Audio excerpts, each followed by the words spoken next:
अस्सलामुअलैकुम। मैं एक बड़ी कंपनी में चपड़ासी था, मगर मेरी बीवी बहुत खूबसूरत और नेक थी। एक दिन मालिक की नज़र मेरी बीवी पर पड़ गई, तो वो मुझसे बोला, अगर तुम अपनी बीवी को तलाक दे दोगे तो मैं तुम्हें अपनी कंपनी का मैनेजर बना दूंगा। मैं बड़ा खुश हुआ और घर आते ही बीवी को फौरन तलाक देकर मालिक के हवाले कर दिया। और फिर घर पहुंचा तो जान निकल गई जब अम्मा बोली, बेटा, बहन कहाँ है जिसे तू साथ ले गया था? क्योंकि तेरी बीवी तो सुबह से ही मैके में। मैं अपनी बहन को इस तरह उजड़े हुलिये में देखकर बेबस महसूस कर रहा था और आंसू मुसलसल बह रहे थे। नाजिया को इस तरह रोते देखकर मुझे 5 साल पुराना वाकया याद आया, जिस पर मेरी आंखें भीग गईं। मेरा नाम तलाल अहमद है और मेरी उम्र 35 साल है। मैं फैसलाबाद से ताल्लुक रखता था और एक बहुत बड़े दफ्तर में चपड़ासी था। मेरी जिंदगी बचपन से ही ऊंच नीच का शिकार रही थी। अब्बा अम्मा चाहते थे कि मैं पढ़ लिख जाऊं और कुछ बन जाऊं। अब्बा रिक्शा चलाते थे और उन्होंने मुझे एक बेहतरीन स्कूल में दाखिल करवाया था, लेकिन मेरा ध्यान बिल्कुल भी पढ़ाई की तरफ नहीं था। वो चाहे जितनी भी कोशिश कर रहे थे, मुझे एहसास था, लेकिन मेरा दिमाग कभी भी पढ़ाई की तरफ नहीं लगा था। मेरे तमाम दोस्त और इर्द गिर्द वाले मुझे कुनज़हन बुलाते थे। मेरे जहन में बचपन से ही ये बात डाल दी गई थी कि ये कभी भी अपना मुनाफा नहीं कमा पाएगा और हमेशा नुकसान में ही रहेगा। सारा बचपन ये बातें सुन सुनकर मैं बड़ा हुआ था और फिर एक दिन इसी सोच ने मेरी जिंदगी तबाह कर दी। बल्कि सिर्फ मेरी ही नहीं, पूरे खानदान की जिंदगियां मेरी इस सोच की वजह से बर्बाद होकर रह गई थी। मैं 20 साल का हुआ तो मुझ पर अब्बा के जाने के बाद एकदम जिम्मेदारियां बढ़ गई थीं।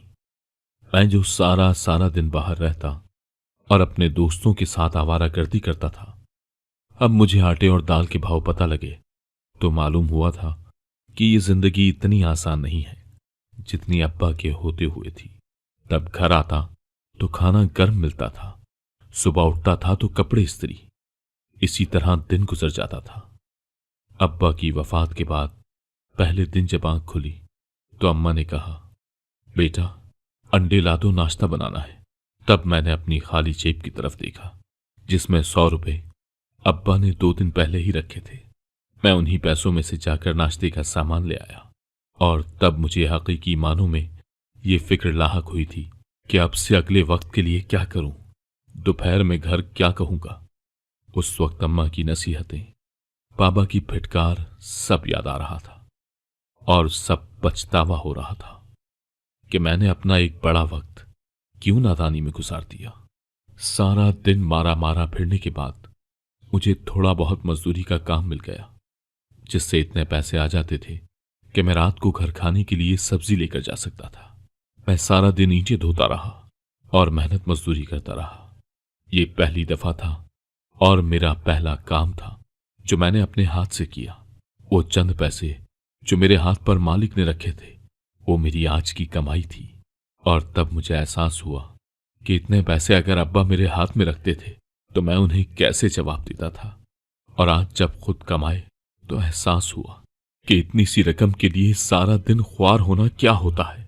मैं रात घर सब्जी लेकर गया तो अम्मा की आंखें भीग गईं। मुझ जैसे औलाद को ऐसे काम करते देखना और अपनी जिम्मेदारी निभाते देखना उन्हें अच्छा लग रहा था। उसी रात जब मैं सहन पर बिस्तर पर लेटा तो मेरे दिमाग में दुनिया से हटकर भी बहुत कुछ चल रहा था। अगर ऐसे ही सब चलता रहा तो मैं अपने घर वालों को कोई भी आसाइश ना दे पाऊंगा और सारी उम्र उनकी एक वक्त की रोटी के लिए ही लगा रहूंगा। मुझे एकदम से अपनी बहन नाजिया भी बड़ी लगने लगी थी। मुझे आज पहली मर्तबा ये फिक्र सताई थी कि इसकी शादी कैसे होगी, इसका जहेज कैसे बनेगा। वो मुझसे काफी छोटी थी, लेकिन मेरे खाली हाथ और खाली जेब अगले 10 साल भी उसकी शादी की इजाजत नहीं देते थे। तभी वहीं लेटे लेटे मेरी नजर अब्बा के रिक्शे पर पड़ी और मेरे जहन में यह ख्याल आया कि अब्बा का रिक्शा ही बचपन ही से हमारी आमदन का अकलौता जरिया रहा था और अब भी मेरी निगाह वहीं आकर ठहर चुकी थी। मैं अगले दिन सुबह उठा और नाश्ता किया और फिर फौरन रिक्शे की तरफ बढ़ गया। तो अम्मा का चेहरा उस वक्त आंसुओं से तर था। मैं सारा दिन रिक्शा चलाता रहा। अभी नया नया ही था, इसलिए मुझे रास्तों का भी इल्म नहीं था, मगर सीखना तो सब था ही। लोगों से पूछते पुछाते आखिर कुछ दिन में रास्ते याद होने लगे थे, और अब मुझे इल्म हुआ था कि सारा दिन सड़कों पर मारा मारा फिरना आसान नहीं होता। मुझे लगने लगा था कि मेरा मसला हल हो चुका है और अब जिंदगी की कई मुश्किलें खत्म हो जाएंगी। लेकिन मैं भूल गया था कि मेरी आजमाइश तो अभी शुरू हुई थी। एक दिन मैं रिक्शा चलाते हुए जा रहा था कि मुझे प्यास महसूस हुई। मैं उतरा और दुकान की तरफ बढ़ गया। अभी उतरा ही था कि मुझे महसूस हुआ कि कोई मेरे रिक्शे की तरफ बढ़ा है। देखा तो वहां दो निकाबपोश थे जो पता नहीं क्या कारस्तानी कर रहे थे। मैं तेजी से शोर मचाता हुआ उनकी तरफ भागा था। वो मुझे देख चुके थे और फिर हड़बड़ाहट में फौरन बाइक पर बैठे और रिक्शे के इंजन पर गोली चला दी। मैं भी थोड़ा सा ही दूर था कि एकदम धमाका हुआ और फिर सब कुछ तबाह हो गया। मेरी आंखों के सामने मेरी इकलौती कमाई का जरिया तबाह हो चुका था। मैं लुटा फटा घर गया और अम्मा को बताया कि आज मेरे साथ ये बीती है। रंज तो उसे भी हुआ होगा, लेकिन कमाल हिम्मत का मुजाहरा करते हुए अम्मा ने कहा, बेटा, ये हमारी किस्मत थी। शुक्र करो जान बच गई। जान है तो जहान है, मादी चीजों पर क्या रोना। अम्मा ने कह तो दिया था, लेकिन मैं जानता था कि ये इतना आसान नहीं जितना वो कह रही थी। रिक्शा नहीं गया था। हमारे घर से सारी बरकत जा चुकी थी। नया रिक्शा खरीदने के पैसे थे नहीं, इसलिए चुपचाप मेहनत मजदूरी करने लगा और दिन भर कभी कोई सामान उठाता तो कभी कुछ। एक दिन मैं एक पुल बना रहा था और वहां सीमेंट खोल रहा था। तभी मैंने दूर से एक गाड़ी करीब आते देखी। वो तेज रफ्तार गाड़ी अंधाधुंध आगे बढ़ रही थी और उससे अंदाजा हो रहा था कि अंदर बैठा इंसान या तो किसी खतरे में है या फिर कोई सनकी है जो इस तरह से गाड़ी चला रहा है। अभी मैं ये मंजर देख ही रहा था कि वो गाड़ी धाड़ से मेरे सामने मौजूद एक दरख्त से आ लगी। इससे पहले कि उस गाड़ी में आग लगती, मैं फुर्ती से आगे बढ़ा और वहां मौजूद आदमी को बाहर निकाल लिया और फिर फौरन से अपना काम छोड़कर उसे किसी भी तरह अस्पताल ले गया। उसने बेहोश होते वक्त मुझे देखा था और फिर वो गुनूदगी में चला गया। अस्पताल जाकर जब उसे होश आया तो वो बंदा मेरा हाथ पकड़कर कितनी ही देर रोता रहा। उसने मुझे बताया कि वो काफी गुस्से में था और उसने इसी वजह से बहुत ज्यादा नशा कर लिया था। लेकिन फिर जब मैंने गाड़ी को बेहंगम होते देखा तो मुझे लगा कि जैसे मेरा आज आखिरी दिन है। वो तो पता नहीं कौन सी नेकी थी जो मेरे आगे आ गई और तुमने मुझे बचा लिया, वरना मैं शायद तौबा किए बिना ही मर जाता। ये कहते ही अनवार साहब रोने लगे थे और मैंने उन्हें हौसला दिया। जब वो अपने दिल का बोझ हल्का कर चुके तो उन्होंने मुझसे पूछा कि तुम क्या करते हो और तुम वहां इस वक्त इतने सुनसान पुल पर क्या कर रहे थे। मैंने उन्हें बताया कि मैं एक मजदूर हूं और यही काम करता हूं। उस वक्त वो पुल बना रहा था। जब मैंने आपको आते देखा तो फौरन काम छोड़कर आगे बढ़ गया। अनवार साहब ने मेरी बात सुनकर पूछा, तुम कितना कमा लेते हो?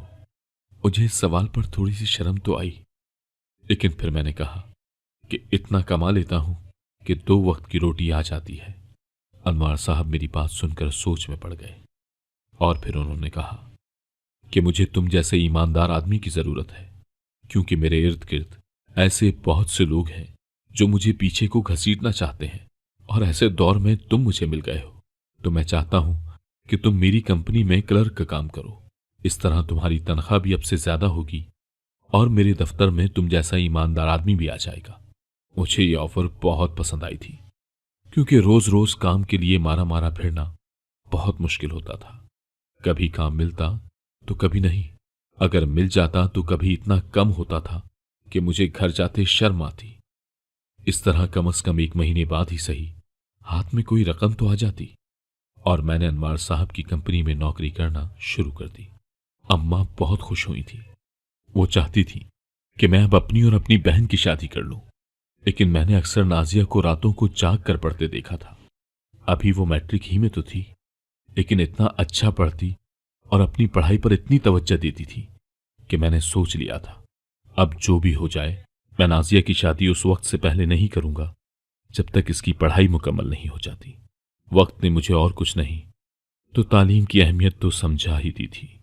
अगर आज मैं पढ़ा लिखा होता तो इस तरह दर दर की ठोकरें खाने के बजाय कोई काम कर रहा होता। लेकिन मैं अब वही गलती नाजिया के लिए दोहराना नहीं चाहता था। इसलिए मैंने अम्मा से कह दिया था कि अगर आपको मेरी शादी करनी है तो कर दें, लेकिन नाजिया पर किसी भी किस्म का कोई बोझ नहीं डालना। अम्मा ने मेरे लिए एक दो रिश्ते पसंद किए थे, लेकिन कोई भी सिरे नहीं चढ़ सका। मैंने सोचा कि हो सकता है इस मामले में भी मेरी किस्मत मेरा साथ नहीं दे रही, लेकिन मेरी किस्मत में कुछ और ही लिखा था जो मैं सोच भी नहीं सकता था। मैं अनवार साहब के दफ्तर से एक दिन घर आ रहा था कि एक लड़की मुझे सड़क पर भागती हुई नजर आई। मैंने देखा तो वो काफी परेशान लग रही थी। जब उससे पूछा कि क्या मसला है तो उसने कहा कि मुझे किसी ऐसी जगह ले जाओ जहां मैं महफूज रहूं, इसके बाद मैं तुम्हें सारी बात बता दूंगी। उसकी हालत उस वक्त कुछ अजीब सी हो रही थी, इसलिए उसे एक रेस्टोरेंट में खाना खिलाने के लिए ले गया। आराम से खाना खाने के बाद उसने मुझे बताना शुरू किया कि मैं एक पढ़ी लिखी लड़की हूं और मेरा नाम राबिया है। मैं करीबी शहर से ताल्लुक रखती हूं। मेरी सुतीली मां ने मुझे एक निकम्मे से ब्याने का सोच लिया है। मेरे बाबा दूसरे शहर गए हुए हैं। जब तक वो नहीं आते तब तक मुझे कोई सहारा चाहिए, वरना मेरी शादी उस नशई से हो जाएगी। उसने परेशानी से सारी कहानी मुझे सुना दी। आरा में मैं उसे बस गौर से ही देख रहा था। वो एक बेहद हसीन लड़की थी, बल्कि उसका हुस्न अल्फाज में बयान नहीं कर सकता। मैंने उससे कहा कि मैं महीने का 31,000 कमाता हूं और अपना घर है और हलाल की कमाई है। क्या तुम मुझसे शादी करोगी? मैं वादा करता हूं तुम्हारी इज्जत की भी हिफाजत करूंगा और तुम्हारे बाबा के आने के बाद उन्हें सच भी बताऊंगा। मेरी बात सुनने के बाद वो गहरी सोच में डूब गई कि आखिर क्या करे। फिर उसने मुझसे शादी करने का फैसला कर लिया। मैं उसे लेकर सीधा मस्जिद में गया और मौलवी साहब से कहा कि हमारा निकाह पढ़ा दें। निकाह पढ़वाते साथ ही मैं उसे अपने घर ले गया, जहां मेरी अम्मा एक लड़की को मेरे साथ देखकर हैरान रह गई। उन्होंने मुझसे हैरत से पूछा, बेटा तलाल, ये लड़की कौन है? तब मैंने उन्हें सारी हकीकत बता दी थी और ये भी कहा कि अब से ये हमारे घर की बहू है। हम लोग अपना वलीमा कुछ दिन बाद कर लेंगे, लेकिन आप कल सबको मिठाई भिजवा दें और बता दें कि हमें एकदम से तलाल की शादी करनी पड़ गई है। मैंने सोचा था कि वलीमा हम लोग राबिया के वालिद के आने की बात करेंगे। मैंने उससे उसके वालिद का नंबर ले लिया था और मुसलसल कोशिश करने लगा था कि कब वो काम से वापस आते हैं और अपना फोन इस्तेमाल करते हैं। राबिया का इंतजार भी शिद्दत इख्तियार करता जा रहा था और फिर एक दिन हमें हमारे सब्र का फल मिल गया। राबिया के बाबा का नंबर लग गया था और उनसे राब्ता हो गया। उन्होंने मुझे बुलाया और बहुत इज्जत से नवाजा था और हद से ज्यादा शुक्रिया भी अदा किया कि बेटा तुमने मेरी बेटी की इज्जत बचाकर बहुत बड़ा एहसान किया है। हम दोनों खुश हो गए थे। फिर राबिया के अब्बा जब हमारे घर पहली दफा लदे फुंदे आए थे तब अम्मा के भी सारे शिकवे दूर हो गए। उन्होंने आहिस्ता आहिस्ता करके सारा जहेज भी भिजवा दिया था। अब हमने सोचा था कि वलीमे की रस्म रख ली जाए, क्योंकि सब रिश्तेदार बहुत बातें कर रहे थे कि तलाल एक लड़की भगा लाया है। मुझे ये इल्जाम अपने सर से उतारना था और मैंने सबको समझा दिया कि मुझे राबिया से शादी किन हालात में करनी पड़ी इसका जिक्र किसी से भी नहीं करना था, क्योंकि इस तरह से राबिया पर कई सवाल उठाए जा सकते थे जो कि मुझे गवारा नहीं था। इसलिए मैंने सबसे कहा कि हम लोग तमाम रिश्तेदारों को यही कहेंगे कि हमारी शादी अचानक इसलिए हुई क्योंकि अंकल की तबीयत बहुत खराब हो गई थी और उन्हें बस मुझ पर ही भरोसा था। इसलिए उन्होंने अपनी नाजों से पली इकलौती बेटी को किसी और के सुपुर्द करने के बजाय मुझे चुना था। मैंने खुद ही सारे इंतजाम करने का सोचा था, लेकिन राबिया के बाबा ने कहा कि बेटा अगर तुम ये ना भी करते तब भी सब कुछ हमें ही सर अंजाम देना था। इसलिए अब हम लोग आधे आधे पैसे बांट कर ये काम करेंगे और दोनों फरीक रकम बांट लेंगे। उनकी इस ऑफर से मुझे लगा था कि मेरा आधा बोझ उतर गया और फिर मैंने सब लोगों को कार्ड भेज दिए। तभी मेरे दिमाग में आया कि मुझे अनवार साहब को भी बुलाना चाहिए, क्योंकि वो मेरे बॉस थे। लेकिन मुझे ये डर लग रहा था कि मैं तो एक मामूली सा चपरासी हूं, अगर उन्होंने मेरे घर आने से मना कर दिया तो मैं खुद ही उनके सामने शर्मिंदा हो जाऊंगा। इसलिए मैं डरते डरते उनके पास गया और पूछा कि सर, अगर आप जुम्मे को फारिग हों तो मेरे वलीमे की तकरीब में आ जाएं, मुझे बहुत खुशी होगी। मैं उन्हें दावत देकर उनके चेहरे के तासुरात देखने लगा था और फिर उन्होंने कहा कि अगर वक्त मिला तो मैं जरूर आऊंगा। अनवार साहब की बात सुनकर मुझे यकीन हो गया था कि वो नहीं आएंगे, क्योंकि इतना बड़ा इंसान मुझ गरीब के घर क्यों आता। मैं अपना समूह लेकर रह गया था और फिर मैं इंतजामात करने में लग गया। लेकिन वलीमे वाले दिन मेरी खुशी की कोई इंतहा न रही। जब अनवार साहब मेरे घर आ गए, मैं खुश हो गया था और फौरन भागकर उनके पास गया और उनका शुक्रिया अदा किया, जिस पर वो मुस्कुराए और कहा कि तुमने मेरी जान बचाई थी, मुझ पर तुम्हारा कर्ज है, तुम मेरे मोहसिन हो, मैं तुम्हारी बात कैसे रद्द कर सकता था। अनवार साहब की इस बात से मेरी आंखों में आंसू आ गए थे और मैंने उन्हें अपने सारे खानदान से मिलवाया और बहुत फख्र से बताया कि ये मेरे बॉस हैं। पूरे फंक्शन के दौरान मैंने एक चीज देखी कि अनवार साहब बहुत गौर से राबिया की तरफ देख रहे थे। मुझे समझ नहीं आ रहा था कि ऐसा क्यों है। फिर मैंने सोचा, हो सकता है उन्होंने इस जैसी लड़की कभी देखी ही ना हो, इसलिए इतने गौर से देख रहे हैं। ये सोचकर मैं दिल ही दिल में मुतमईन हो गया था। वहां सब लोग राबिया की बहुत तारीफ कर रहे थे। आखिर वो थी ही इतनी खूबसूरत कि उसकी तारीफ की जाती। मैं उसके मुकाबले में कम सूरत था। हर कोई कह रहा था कि तलाल की किस्मत खुल गई है और यही हकीकत थी।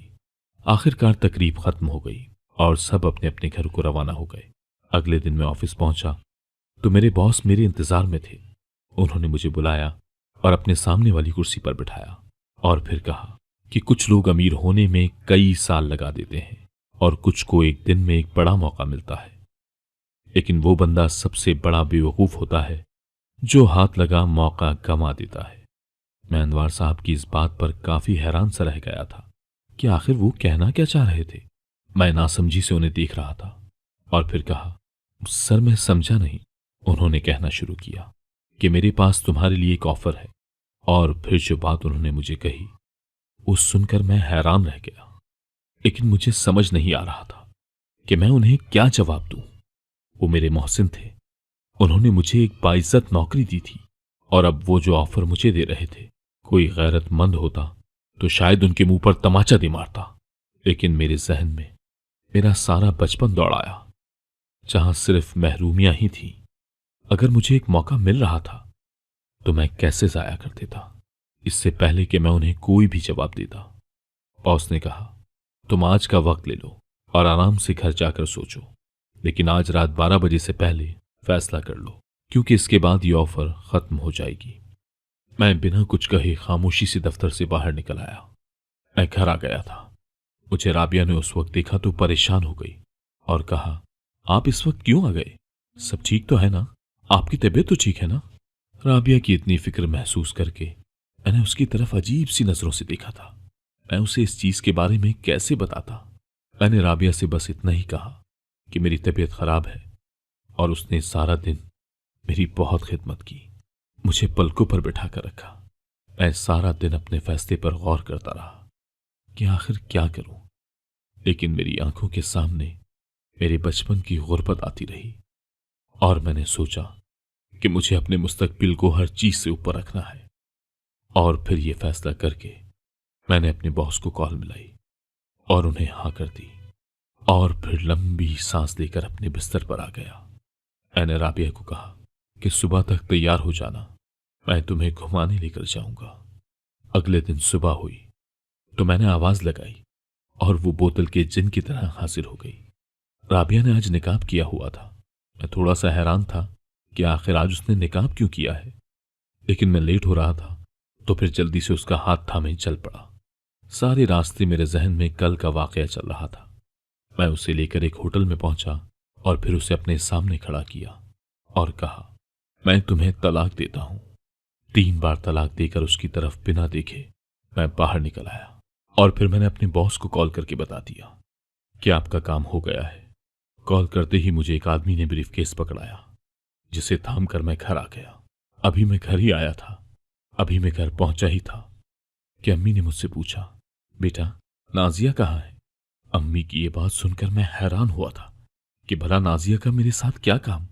इससे पहले कि मैं कुछ और कहता, उन्होंने खुद ही कहा, अरे नाजिया को तुम खुद ही तो साथ लेकर गए थे, अब वापस नहीं लाए, क्या मसला है?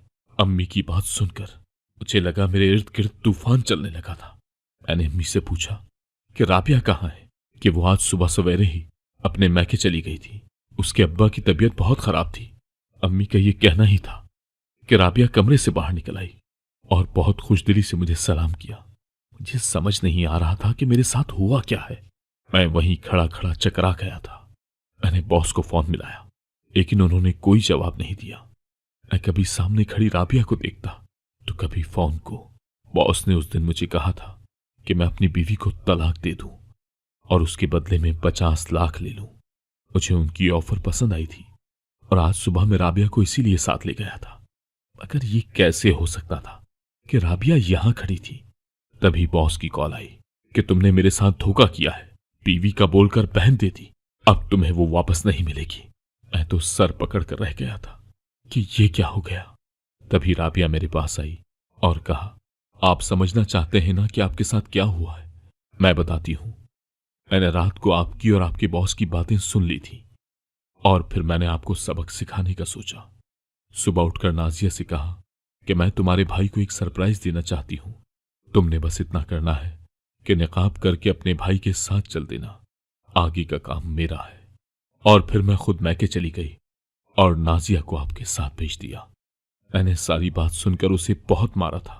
कुछ वक्त गुजरा था कि एकदम डाकुओं ने मुझ पर हमला कर दिया और इस हादसे में मैं मासूर हो गया और बिस्तर से लग कर रह गया। तब मुझे हकीकी मानों में पता लगा कि मेरा अपना कौन था और कौन नहीं। राबिया ने मेरी बहुत खिदमत की थी और मेरा बिजनेस चलाने लगी। मैं रोज रोता और रोज मरता हूं कि मैंने इतना बड़ा गुनाह कैसे कर दिया, जिसने मुझे और मेरे खानदान को तबाह कर दिया। मेरी अम्मी ने उस दिन के बाद से आज तक मुझसे बात नहीं की और राबिया की खिदमतें देखकर मुझे बद्दुआएं देती है। कुछ वक्त के बाद नाजिया एक दिन लुटी फुटी हालत में घर वापस आई थी। अनवर साहब ने तंग आकर उसे छोड़ दिया था और अब वो भी यहीं रहती है। मुझे अपने किए का फल मिल चुका है और अपनी बीवी की कदर भी हो गई है। अगर आपको आज की कहानी पसंद आई है तो वीडियो को जरूर लाइक कीजिएगा और अपने दोस्तों के साथ भी शेयर कीजिएगा। और हाँ, अगर आपने अभी तक हमारा चैनल सब्सक्राइब नहीं किया तो जरूर सब्सक्राइब करें। मिलते हैं कल एक नई और दिलचस्प कहानी के साथ। अल्लाह हाफिज।